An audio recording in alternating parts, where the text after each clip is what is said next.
प्रिय विद्यार्थियों, मैं अंतर्यामी कौशिक। हम बीएससी भाग फर्स्ट के फर्स्ट पेपर एल्गी, लाइकेन व ब्रायोफाइटा के बारे में बात कर रहे हैं। अभी तक हमने इस पेपर में फर्स्ट और सेकंड यूनिट पूरी कर ली है। आज हम थर्ड यूनिट शुरू करने जा रहे हैं। थर्ड यूनिट में एल्गी के दो मेंबर्स हमने पढ़ने हैं, एक्टोकार्पस और पॉलीसाइफोनिया। उसके पश्चात एल्गी की शैवाल की इकोनॉमिक इम्पोर्टेंस, आर्थिक वनस्पति, और उसके पश्चात लाइकेन। तो आज हम शुरू करेंगे एक्टोकार्पस के बारे में।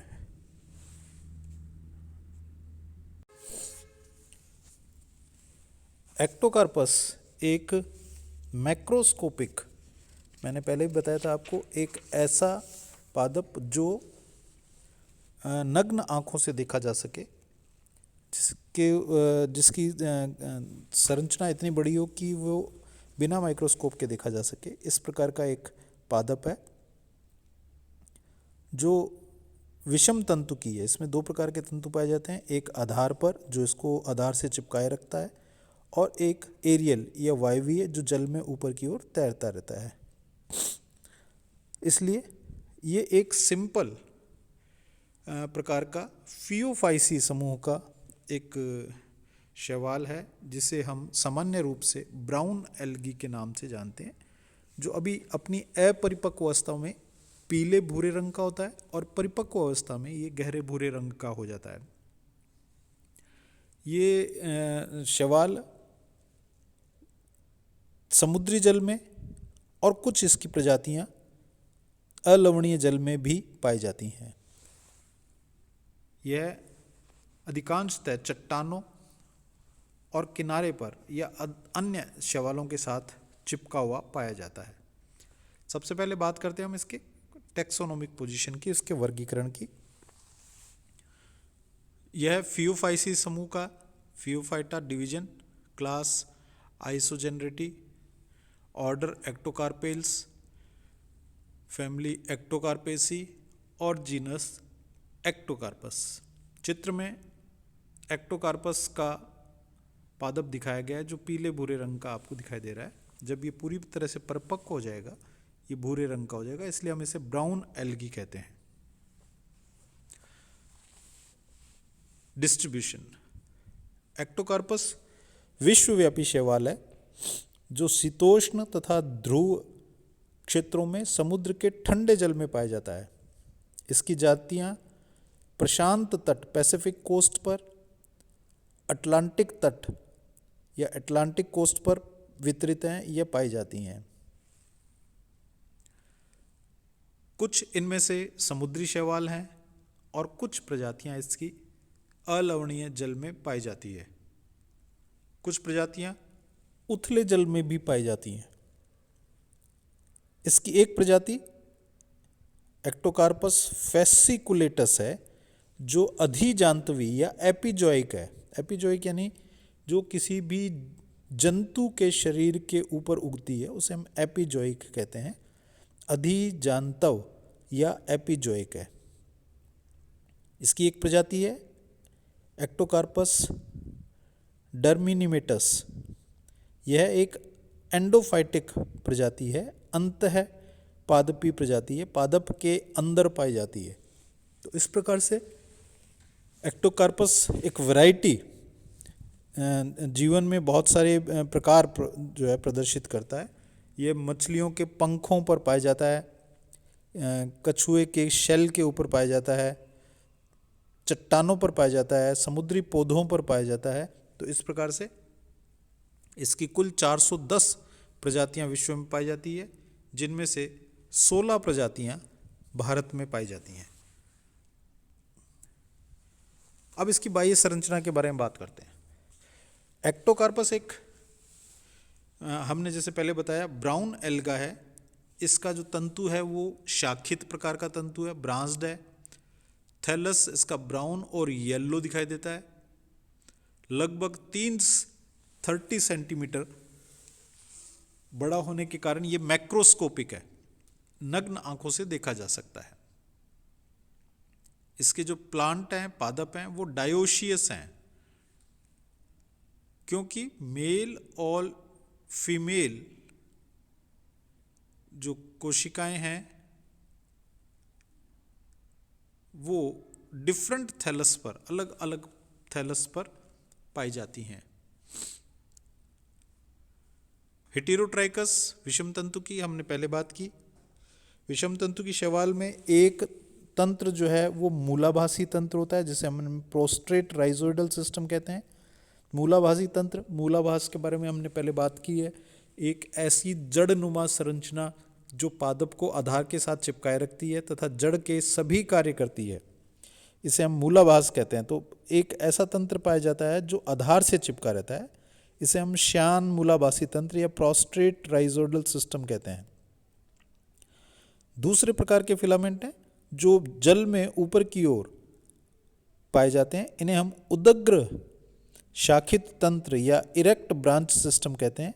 यह दोनों प्रकार के सिस्टम प्रदर्शित करता है, इसलिए इसे हम हेटेरोट्राइक या विषम तंतुकी कहते हैं।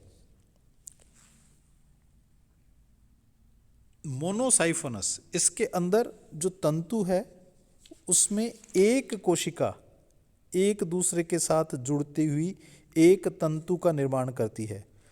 अभी एक अगला सदस्य आएगा पॉलीसाइफोनिया, जहाँ एक तंतु के निर्माण में बहुत सारी कोशिकाएं आपस में एक दूसरे के साथ में सिरे पे नहीं, आपस में पैरेलली जुड़ी होती हैं। इसमें कोशिकाएं एक दूसरे के साथ में सिरे पर जुड़ी रहती हैं, जिसके कारण यह एक लंबा तंतु दिखाई देता है जो एक कोशिका से बना हुआ है, इसलिए इसे हम मोनोसाइफोनस कह देते हैं। लेकिन इसका lower part becomes polysiphonous due to longitudinal division.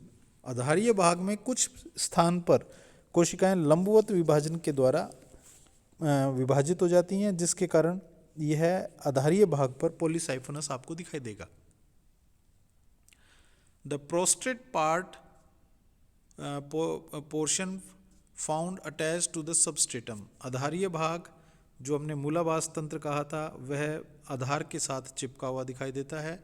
The branches of erect system develops from the prostrate system into a tuft. आधारीय भाग से ऊपर की भाग की जो कोशिकाएं हैं जो कि जल में ऊपर उठी हुई होती हैं, वे उत्पन्न होती हैं और एक समूह का निर्माण करती हैं। The branches are always lateral and arise just beneath the septa. ये ध्यान देने वाली बात है, जो शाखाएं हैं, पार्श्वीय शाखाएं, हमने बताया शाखित तंतु है, जो पार्श्वीय शाखाएं हैं वे कोशिका के आधार से उत्पन्न होती हैं और आधार से उत्पन्न होकर के नए शाखा का निर्माण करती हैं। कोशिकाएं वैक्यूलेटेड हैं, वैक्यूलेटेड यानी कि रिक्तका युक्त कोशिकाएं हैं। Vacuolated cells with few chromatophores forming a colourless hair. इसमें क्रोमेटोफोर्स की संख्या कम होती है। Erect system is photosynthetic which bears reproductive organ. जो जननांग हैं वे आधारीय शाखाओं पर नहीं पाए जाएंगे, वो जो ऊपर की शाखाएं हैं जिन्हें अवरोही शाखा कहा है या उदग्र शाखित कहा है, इरेक्ट ब्रांचिंग कहा है, उन पर रिप्रोडक्टिव ऑर्गन्स का निर्माण होता है। इन सम स्पीसीज स्पोरेंजिया में arise terminally up but burning directly into the prostate base. नीचे की ओर झुके हुए दिखाई देते हैं। ये करेक्टर हम चाहे छोड़ सकते हैं। सूडोपेरेन्काइमेटस, ये एक अन्य करेक्टर आता है सूडोपेरेन्काइमेटस या कूट मृदु उत्तकी। मृदु उत्तक एक प्रकार का उत्तक है जहाँ कोशिकाएं एक दूसरे के समानांतर पाई जाती हैं और एक टिश्यू के समान, उत्तक के समान संरचना का निर्माण करती है। क्योंकि शैवाल में किसी प्रकार का कोई उत्तक नहीं पाया जाता, इसलिए यहाँ पर जब कोशिकाएं एक समूह का निर्माण कर लेती हैं, एक ग्रुप में पाई जाती हैं, तब उसको हम कूट मृदु उत्तकी या सूडोपेरेन्काइमेटस संरचना कहते हैं। तो इसके जो आधार पर कोशिकाएं हैं वे सूडोपेरेन्काइमेटस संरचना का निर्माण करती हैं। अब हम बात करेंगे इसकी कोशिका संरचना के बारे में। कोशिकाएं छोटी हैं, रेक्टेंगुलर चौकोर हैं या सिलेंड्रिकल हैं और यूनिन्यूक्लिएटेड हैं, एक केंद्र की हैं। Contains chloroplast with pyrenoid. Chloroplast में पायरिनोइड पाया जाता है। The pyrenoid is stalked and pear shaped. ये एक इसका इंपॉर्टेंट कैरेक्टर है। पायरिनोइड उभरा हुआ होता है जिसके आधार पर एक वृंत के समान रचना होती है और पायरिनोइड नाशपाती के आकार का दिखाई देता है। The cell wall is thick, कोशिका भित्ति मोटी है, म्यूसिलेजिनस है, श्लेष्मा युक्त है, इसके चारों तरफ श्लेष्मा पाया जाता है, और consist of 3 pectic cellulose layers, और कोशिका भित्ति 3 स्तरों से बनी होती है जिसका निर्माण पैक्टिन और सेलुलोज से होता है। The cell wall constitutes alginic acid and fucoidin, cell wall के अंदर एल्जिनिक एसिड व फ्यूकोइडिन पाया जाता है। Photosynthetic pigments are chlorophyll A, chlorophyll C, beta carotene and fucoxanthin. जो वर्णक है जिनके द्वारा प्रकाश संश्लेषण किया जा रहा है वह है chlorophyll A, chlorophyll C, beta carotene तथा फ्यूकोजेंथिन है। अब एक इंपॉर्टेंट कैरेक्टर पढ़ेंगे हम इसके अंदर, जो कोशिका में पाई जाने वाली वैक्यूल है, रिक्तिका है, ये इस पे आप ध्यान दें। एक टर्म पूछी जाती है, 1 नंबर का क्वेश्चन आता है, फाइसोड से आप क्या समझते हैं। भूरे शैवालों में जो ब्राउन एल्गी है उसमें एक विशेष प्रकार की कोशिका रिक्तिका पाई जाती है जिसमें पॉलीफिनोल पाया जाता है। Vacuoles called as physode which contains polyphenols and cells are totipotent and gene content। तो वे कोशिकाएं जिनमें पॉलीफिनोल पाया जाता है रिक्तिका में, उस कोशिका को फाइसोड कहते हैं।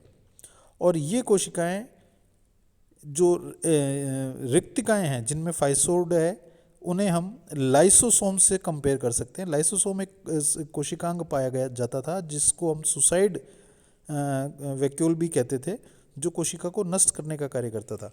यहाँ पर हम इसको फाइसोड को एक तरह के जननांग के रूप में देख सकते हैं। कोशिका इसके द्वारा मल्टीप्लाई हो सकती है, इसको फिलामेंट से अलग करके यह एक नई कोशिका का निर्माण कर सकता है। Plurilocular sporangia of some ectocarpus species contains polyhedron virus like particles, ये हम आगे बात करेंगे।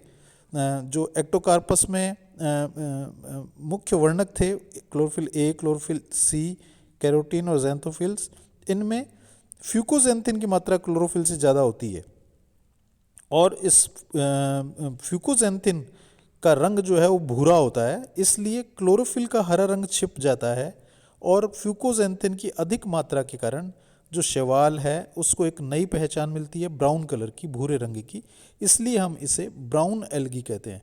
तो क्वेश्चन आपसे पूछा जाएगा कि ब्राउन एल्गी में जो वर्णक जो इसको रंग प्रदान करता है वो कौन सा है, तो वो फ्यूकोजेंथिन होगा। बाकी जो फोटोसिंथेसिस का कार्य है वो सभी chlorophyll A, chlorophyll C, carotene व ज़ैंथोफिल्स आपस में मिलके करते हैं। और जो इसका करेक्टरिस्टिक कलर है, इसका जो विशिष्ट लक्षण का जो रंग है वो फ्यूकोजेंथिन के कारण है। तो फ्यूकोजेंथिन और फाइसोड 2 क्वेश्चंस आपको इसके अंदर पूछे जा सकते हैं। ये है सेल स्ट्रक्चर, ये कोशिका संरचना। इसके पश्चात बात होती है रिप्रोडक्शन की। जो एक्टोकार्पस है वह अलैंगिक और लैंगिक 2 प्रकार का जनन करता है। इसमें अलैंगिक जनन विशेष प्रकार का होता है। अलैंगिक जनन में ectocarpus reproduce both asexually and sexually.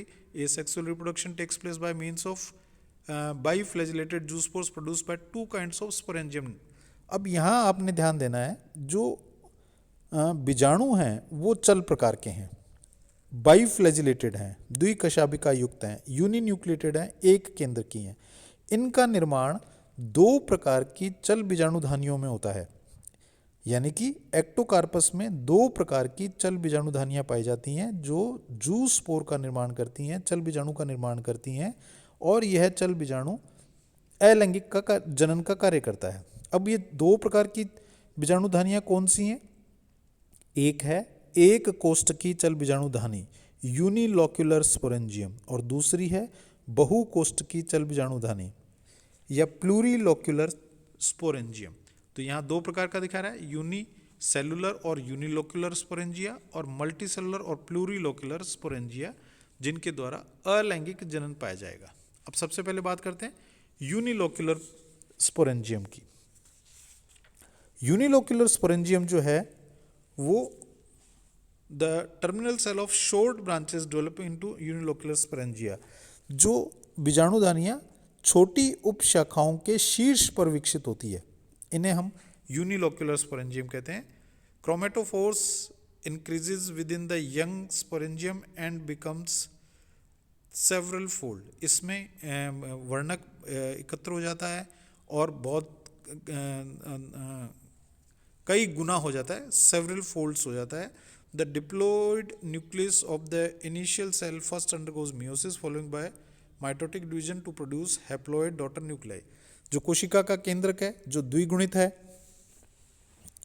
वह अर्धसूत्री विभाजन के द्वारा 4 केंद्रकों का निर्माण करता है और ये चारों अर्धसूत्री विभाजन के द्वारा बने केंद्रक फिर मल्टीप्लाई करते हैं, बहुगुणन करते हैं और बहुत सारे केंद्रकों का निर्माण करते हैं।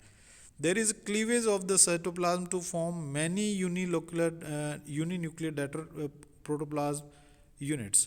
अब ये कोशिका जो है, ये कोशिका आकार में बड़ी होती है, बड़ी होकर के लगभग गोलाकार हो जाती है और इसमें केंद्रकों के विभाजन से 32 से 64 32 से 64 हैप्लॉइड केंद्रक बन जाते हैं, हैप्लॉइड न्यूक्लियाई बन जाते हैं। और इसमें जो कोशिका है वो आकार में बड़ी है, इसमें विभाजन नहीं हो रहा है। विभाजन न होने के कारण ये एक कोशीय है, एक कोष्ठीय दिखाई देता है। अब प्रत्येक केंद्रक जो है, जितने भी केंद्रक बने जो 32 से 64 की संख्या के बीच में है, प्रत्येक केंद्रक अपने चारों तरफ जीव द्रव्य का एकत्रीकरण कर लेता है। छोटे छोटे से जीव द्रव्य के पैकेट्स बन जाते हैं प्रत्येक केंद्र के चारों तरफ। Each unit undergoes metamorphosis into pyriform biflagellated haploid swarmer called as meiozospore। और प्रत्येक जो भाग है जिसमें एक केंद्रक है, थोड़ा सा जीव द्रव्य है, वह 2 फ्लैजिला का निर्माण कर लेता है और 2 फ्लैजिला का निर्माण करके वह एक जूस्पोर का कहलाने लगता है। क्योंकि इस जूस्पोर का निर्माण अर्धसूत्री विभाजन से हुआ है, इसलिए इसे हम मियोजूस्पोर कहते हैं। अब ये बाइफ्लैजिलेटेड स्ट्रक्चर है, द्विकशाभिक संरचना है। इसमें आगे का जो फ्लैजिला है, एंटीरियर फ्लैजिला है, वो टिंसल प्रकार का होता है और जो पोस्टीरियर फ्लैजिला है वो विप्लैश प्रकार का होता है। दोनों फ्लैजिला इस जूस्पोर के पार्श्व में लगे रहते हैं। प्रत्येक जूस्पोर में एक आई स्पॉट होता है, ये एक कैरेक्टरिस्टिक फीचर है। The flagella are unequal inserted laterally, acronematic and pantonematic flagella. Liberation of meiozospore in its gelatinous mass. Ultimately, meiozospore comes to rest and loses their flagella। Zoospore में आई spot होता है और आई spot के कारण यह स्वतंत्र होने के पश्चात तैरता रहता है और तैरने के पश्चात कुछ समय तैरने के पश्चात यह उल्टी अवस्था में शीर्ष नीचे की ओर और जो नीचे का भाग है वो ऊपर की ओर उल्टी अवस्था में आधार से चिपक जाता है और धीरे धीरे आधार से चिपकने के पश्चात यह जूस्पोर, जिसे हमने मियोजूस्पोर कहा है, ये विभाजन करने लगता है और विभाजन के पश्चात एक फ्लैजिला का एक तंतु का निर्माण कर देता है जो नए पादप के अंदर विकसित हो जाता है। तो इस प्रकार का ये देखिए आप चित्र के अंदर दिखाई दे रहा है। Each meiozoospore on contact with suitable substratum withdraws its flagella and forms the germ tube, divides to form prostrate filament and develops into on the germination of the haploid meiozospore with the gametophyte or sexual plant of the life cycle।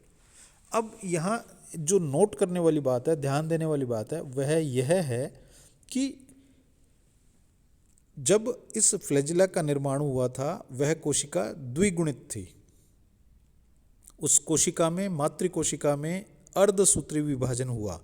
अर्धसूत्री विभाजन होने से 4 अगुणित zoospores का निर्माण हुआ, जिन्हें हमने मियोजूस्पोर कहा।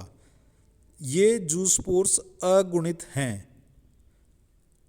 ये जूस्पोर जर्मिनेशन के द्वारा, अंकुरण के द्वारा एक नए पादप का निर्माण करते हैं जो अगुणित होता है।